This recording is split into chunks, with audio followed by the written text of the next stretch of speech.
ఈ దినము యెహోషువ 23:10-11 ధ్యానిద్దాం. మీ దేవుడని యెహోవా మీకు ఇచ్చిన మాట చొప్పున తానే మీ కొరకు యుద్ధం చేయవాడు గనుక మీలో ఒకడు 1000 మందిని తరుమును. కాబట్టి మీరు బహుజాగ్రత్త పడి మీ దేవుడని యెహోవాను ప్రేమింపవలెను.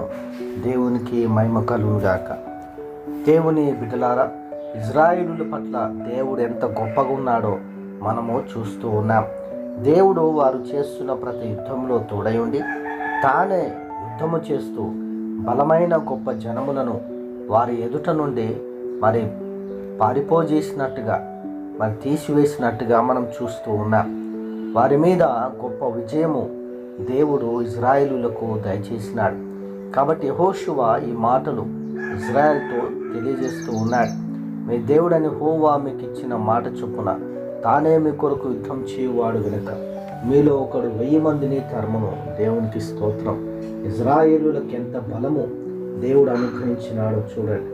ఒకడు 1000 మందిని తరమంత బలమును దేవుడు అనుగ్రహించినాడు. అందుకే ఎవరు కూడా ఎంత పెద్దవారైనా బలవంతులైన జనమైన వారి ఎదుట నిలవలేక పారిపోయినట్టుగా మనం చూస్తూ ఉన్నాం. వారి దేశమును వదిలిపెట్టి పోయినట్టుగా మనం చూస్తూ ఉన్నాం. నేడు కూడా ఇజ్రాయెల్ జీవితంలో మనం చూసినట్లయితే చుట్టూ వారికి శత్రువులు ఉన్నప్పటికీ కూడా ఎవరు కూడా వారిని జయించలేకపోతున్నారు. ఎంత గొప్ప జ్ఞానం, ఎంత గొప్ప టెక్నాలజీ, ఎంత గొప్ప బలము వారికి దేవుడు అనుగ్రహించినాడు. దేవుని బిడ్డలారా, దేవుని వాక్యంలో మనం చూస్తూ ఉన్నాం. దేవుడు తోడై ఉన్నప్పుడు సమస్తము సాధ్యము అని మనం చూస్తూ ఉన్నాం.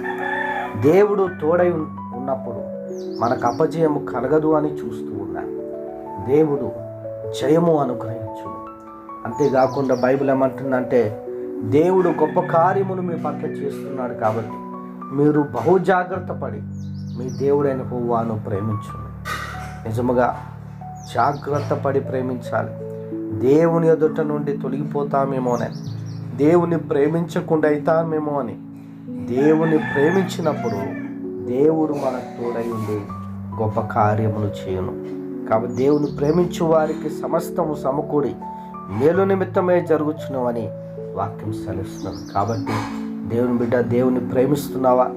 దేవుని ప్రేమిస్తున్నట్లయితే మన జీవితంలో దేవుడు గొప్ప కార్యము చేస్తాడు. ఇజ్రాయెలుకు చేస్తున్న దేవుడు నీ జీవితంలో, నా జీవితంలో కూడా చేయునుగాక. ఆమేన్.